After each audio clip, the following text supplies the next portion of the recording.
In Crime 101, an elusive thief eyeing his final score encounters a disillusioned insurance broker at her crossroads.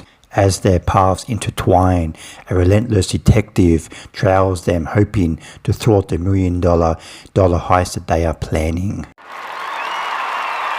Crime 101 is directed by Bart Layton, and this is his third feature after The Imposter and American Animals, and I highly recommend checking out both those films.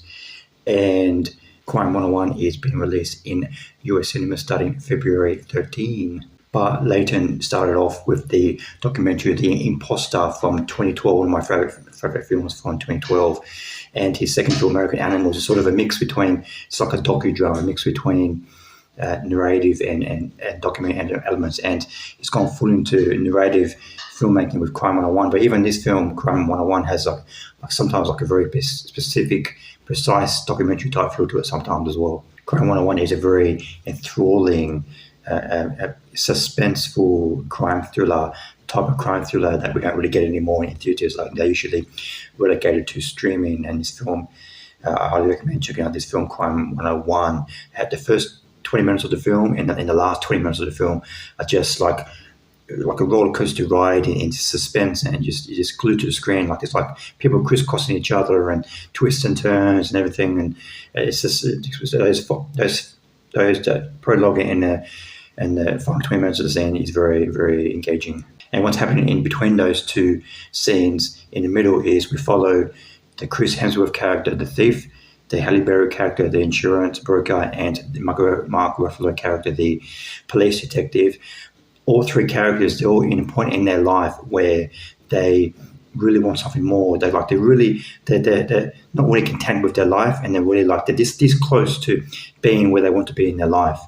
And they're all intertwined in each other's lives, and it all cultivates into the final scenes of the film where they all do end up getting what they want in life.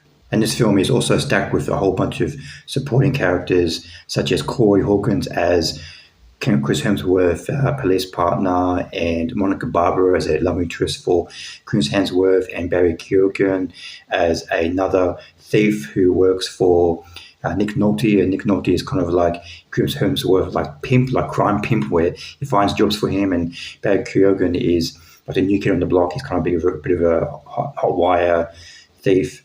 And there's Jennifer Jason Leigh as Mark Ruffalo's wife, or soon-to-be ex-wife, and Tate Donovan as one of the customers of Halle Berry's insurance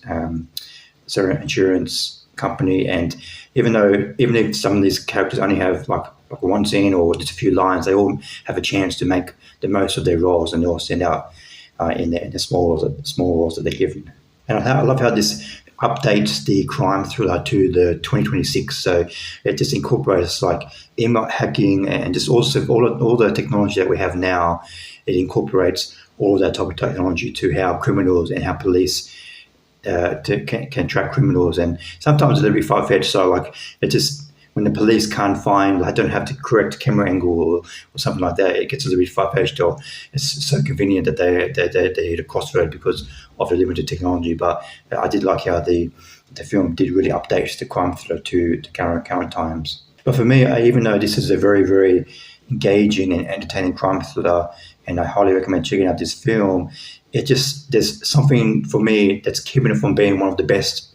Like it's just the best crime thrillers like Heat and Gone Girl and Thief and Collateral. It's just a step below those films because it just doesn't feel as fresh and as original as those films. Those films, they're like, there's twists and turns you don't see coming. But this film, it follows a very similar path to other crime thrillers that we've seen before, and there's some cliches and plot contrivances in this film that to keep it from being a good crime thriller to just being one of the best crime thrillers. And cliches like Chris Hemsworth plays a loner thief who has trouble connecting to his love interest, Monica Barbaro, and so we've seen that type of character before. And Mark Ruffalo's workaholic, obsessed police detective, where his wife is cheating on him. We've seen that before. Halle Berry's character, I was a bit of a quite refreshing, like a woman who is reaching that age in her life where the younger women in her career are looked upon, and just being looked over in her career and life, and she's like spent her whole career, her life just as her career, and maybe she can see her life slipping away. So her character was quite refreshing, but there are quite a few cliches in character development in this film. And there are some plot contrivances that just make the film a little bit less crisp than it needs to be. Like Chris Hemsworth, he leaves in the first crime scene in the film, he leaves a little bit of blood DNA in the crime scene, and you just know that blood is going to come back later in the film.